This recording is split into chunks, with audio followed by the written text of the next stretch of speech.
I posted a video about corporate hell and I get comments saying, oh, young people are spoiled, they don't want to work. Did you watch the damn video? Are you just trying to impress your boss? Finding jobs in 2026 is psychological torture, and I'll show you exactly why your out-of-touch advice doesn't work. Job searching in 2026 is a humiliation ritual. You spend all this time building up your resume only for it to get rejected by AI. Here's a fun fact for you. 75% of applications are never even seen by humans. We are applying to a system that is scanning for keywords. They expect you to write long cover letters, a CV with all of your references. They want a ton of documents, personal questions, ask you everything under the sun. If I apply for another job that requires me to answer a personality-driven quiz with a sliding scale ranging from strongly agree to strongly disagree, that's around 60 questions long before you even give me an interview. Since when did it become appropriate for a company to do a personality screen on their potentially future employees? Doesn't that seem a little weird to you that these companies are not screening for qualifications anymore, but they want personality test results? They want to screen you for your personality because they want to know how well you adapt to their system, how easily they can control you.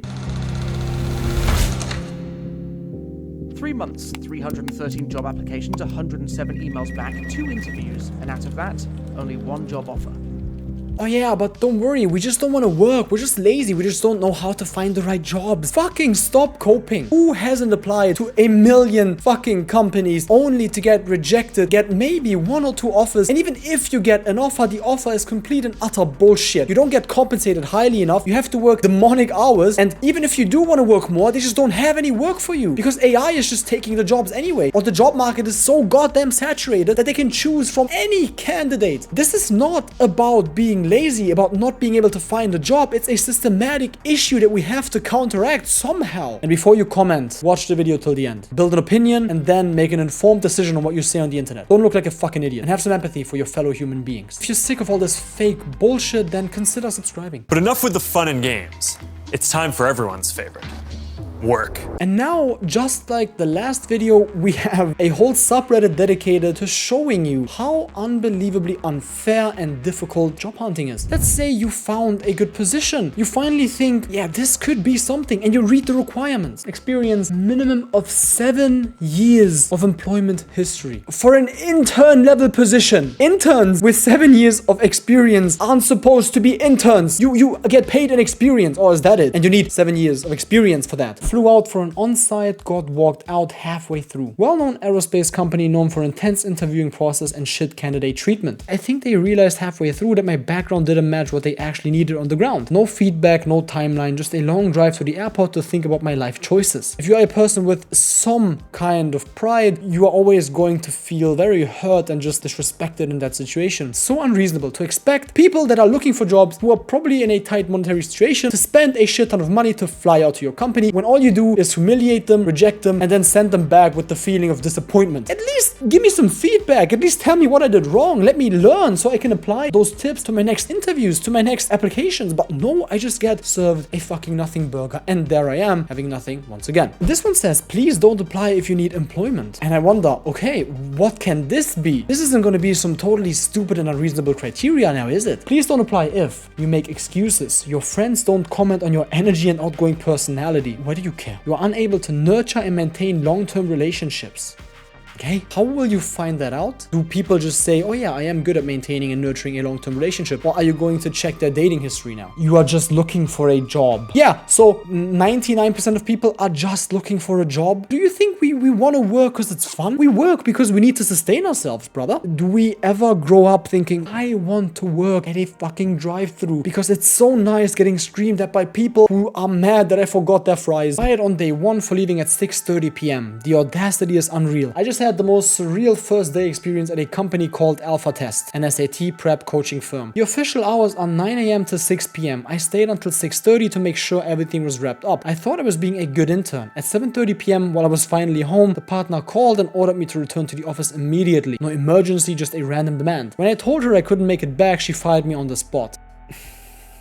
He worked overtime. He went above and beyond to make sure that he finishes whatever he needed to finish. He goes home and then the company demands him to do even more overtime. And when he doesn't comply, he gets fired. Tell me again that this is not a scheme to own you. Finally, a transparent hiring process. Accepted offer, positive experience, easy interview. Okay, sounds good so far. Application, I applied through an employee referral. The process took 1 day. I interviewed at whatever holdings. Interview. The interview process was very simple. My dad knew the vice CEO of the company, so therefore my interview process was fairly basic and simple. No shit, you f***ing idiot. Oh yeah, so basically, my dad is best friends with the vice CEO and I got an easy job position. Don't you have friends in high positions that can just place you into jobs that you're probably not even qualified for? The interview was very chilled and relaxed and I didn't feel any pressure at all because I knew I was going to get the job. Spoiled Nepo Baby 101. I love this. Interview questions. How is your father? Great. I think that's one of the takeaways. If you really want to have a job, then know someone at the company. Recruiter hung up on me because I didn't remember the job I applied for. We are applying for 230 jobs a minute, and then once a company calls back and you can't instantly remember them, you get rejected. Mind you, this person, by the way, got the job and the company right. Still got rejected. Didn't matter at all. Unreasonable? Yes, very unreasonable. This one is a pretty recent one. Rejected after 3 months and 5 interviews. I was interviewing with a Fortune 500 company for over 3 months and 5 total interviews. I met and exceeded every qualification and even got mid-interview feedback praising me for my experience and how I had structure with my responses. I get a cold templated rejection email after having to reach out since they were past their timeline. A candidate is perfect, fulfills every criteria and gets rejected. Why do we need 5 rounds of interviews, by the way? Do you not value your applicants' times? This is a bit of a meme post, but employers' actual salary range in job offer, employers' competitive salary, family atmosphere, dynamic team, free fruit. Great. Company benefits. Who doesn't love that? Instead of being transparent, we get fed some stupid buzzwords that don't really mean anything. And then when you find out how much they pay you, you're going to think, why did I even study? Why did I get a fucking degree for this? Why did I study for the last 5 years just to get minimum wage? Why don't we make application processes transparent? Now I just want to give you a bit of statistical evidence, right? So you don't think I'm pulling this out of my ass. 0.5% of applicants get hired. 93% more applications than in 2021.